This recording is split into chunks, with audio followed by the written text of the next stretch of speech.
Olá, ótima tarde, mais um De Bem com você, inédito aqui pela TV Horizonte. E com a chegada do outono e do inverno, muitas pessoas sofrem com o tempo seco e a baixa umidade relativa do ar. Juntos, estes fatores contribuem para o aumento das alergias respiratórias devido à alta concentração de poluentes na atmosfera. E os mecanismos de defesa do organismo ficam mais frágeis, levando ao aparecimento de doenças respiratórias como a asma, bronquite, rinite e sinusite. Fique com a gente porque o programa de hoje vai falar sobre as doenças respiratórias durante o inverno.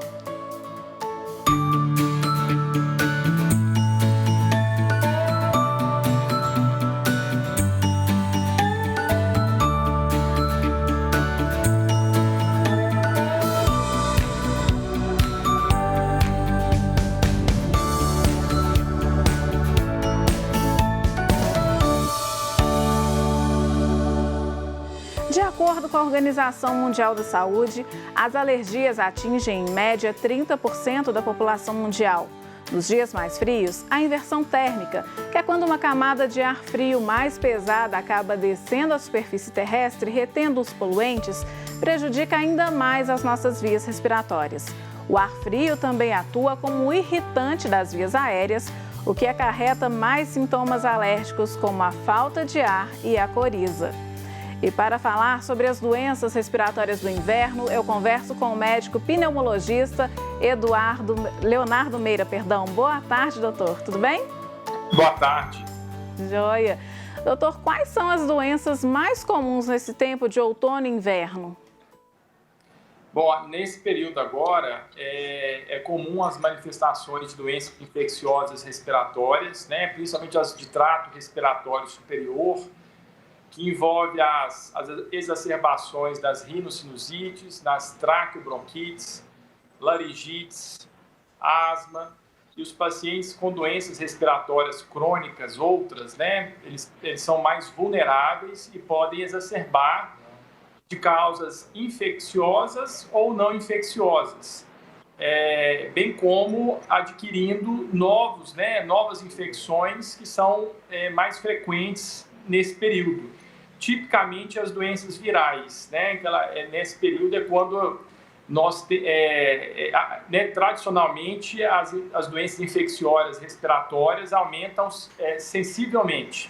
Então, nesse período do ano é onde a gente, todos nós, somos sujeitos à maior taxa de infecções, doenças respiratórias, aonde que todos temos que tomar as devidas precauções e cuidados, né, para mitigar, para reduzir o impacto dessas intercorrências que ocorrem nesse período do ano.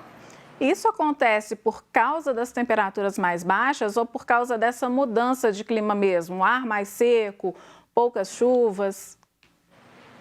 É um combinado de eventos, né? Consideramos que o pior clima para o trato respiratório seria o clima frio e seco, que é exatamente o clima preponderante, predominante nessa época do ano. Esse clima leva a alterações de umidade da mucosa respiratória, né, tornando ela mais friável, mais susceptível a agressões do meio externo, e a própria variação térmica, né? A gente consideramos muito o termo amplitude térmica, né? Dias mais quentes, né, ou dias mais temperados, né, e a noite mais fria. Então, essa oscilação térmica, essa amplitude térmica, ela fragiliza muito o trato respiratório, tornando susceptível a essas agressões ambientais, sejam de natureza infecciosa ou natureza não infecciosa, como bem disse, os alérgenos e a poluição ambiental. Então, aquilo que as nossas avós falavam, né, de não lavar o cabelo, sair na friagem, evitar a friagem nesse tempo, então faz sentido por conta de toda essa combinação, né, de tempo seco, temperaturas baixas. O racional do ponto de vista científico, né, assim dizendo, é justamente entendendo que essa variabilidade térmica, né, e a exposição ambiental principalmente a população mais vulnerável, né? A população que, por algum motivo, tenha alguma predisposição, alguma fragilidade imunológica, uma fragilidade decorrente de uma doença crônica do trato respiratório que expõe a riscos, né? Então, essas questões nós damos destaque e tentamos ponderar que nesse período do ano agora é onde que isso se torna profundamente o momento de maior riscos para todos nós e principalmente para essa população mais vulnerável. E como é que a gente faz para evitar essas doenças respiratórias?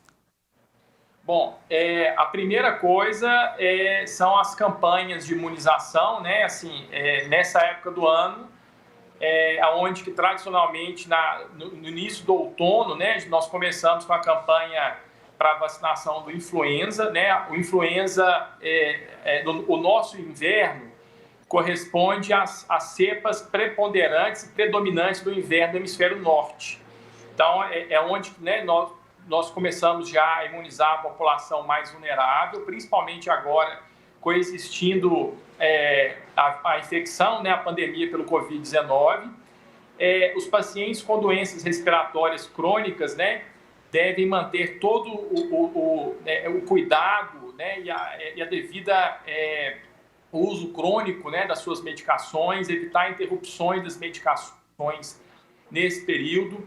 Em ambientes muito secos, né, podendo utilizar medidas simples, como uma bacia d'água no quarto antes de dormir, o uso de nebulizadores, né, ou de vaporizadores, podem ser até utilizados, porém com a devida cautela, porque também você não pode sobrecarregar o quarto de dormir com muita umidade, porque senão você pode transitar de um ambiente seco para muito úmido. E o ambiente muito úmido também traz consequências. Então, o que recomendamos, por exemplo, que antes de dormir, caso o paciente tenha o vaporizador, né, no seu ambiente domiciliar, feche a porta do seu quarto, deixe o vaporizador utilizando ali 2 horas e meia, com o vaporizador com a porta do quarto fechada, e na hora que for dormir, o desligue. Evitar dormir com o vaporizador continuamente, porque senão, durante a madrugada, você vai ter um ambiente ali frio e úmido, que também não é muito interessante. Então, essas são medidas, manutenção dos cuidados, né, assim, que já são crônicos dos pacientes, utilização das medicações que já são contínuas, os cuidados com cuidado ambiental domiciliar, evitar as exposições a ambientes com alta carga de estímulo ambiental, né, que nós nomeamos como alérgenos, né, os ambientes com riqueza de alérgenos, né, podem trazer algumas exacerbações, principalmente aqueles pacientes mais vulneráveis, pacientes portadores de rinosinusiopatias, os pacientes asmáticos, os pacientes portadores de DPOC, que nessa época se tornam a pior época do ano para esse grupo populacional. O senhor falou 2 coisas que eu quero ressaltar. A primeira, qual que é o risco de um ambiente excessivamente úmido, então, para essa pessoa? O ambiente muito úmido, ele vai sobrecarregar nossa capacidade do trato respiratório superior de corrigir aquela umidade. Então, o ambiente muito úmido, ele pode também ser de natureza nociva para o trato respiratório. Então, quando nós inalamos o ar do ambiente, esse ar ele é aquecido e umidificado a proporções ideais para o nosso organismo, né? Então, isso é um contínuo que nós fazemos a vida inteira. A questão é que quando a gente inala um ar com alta carga de umidade, nós não conseguimos sobrepor aquela umidade e pode aumentar, inclusive, a secretividade, né? Aumentar a secreção brônquica, né? Por aumento daquela umidade do trato respiratório. Então, ambientes muito úmidos, eles também são nocivos, né? O que colocamos muito é que temos que trabalhar com ambientes equilibrados, né? Ambientes que não são tão secos nem tão úmidos, né? Então, trazer esse equilíbrio também é muito oportuno e adequado para o sistema respiratório. Doutor, tem uma outra pergunta que eu quero fazer, mas eu vou deixar para daqui a pouco, depois do intervalo, mas eu já vou deixar ela no ar.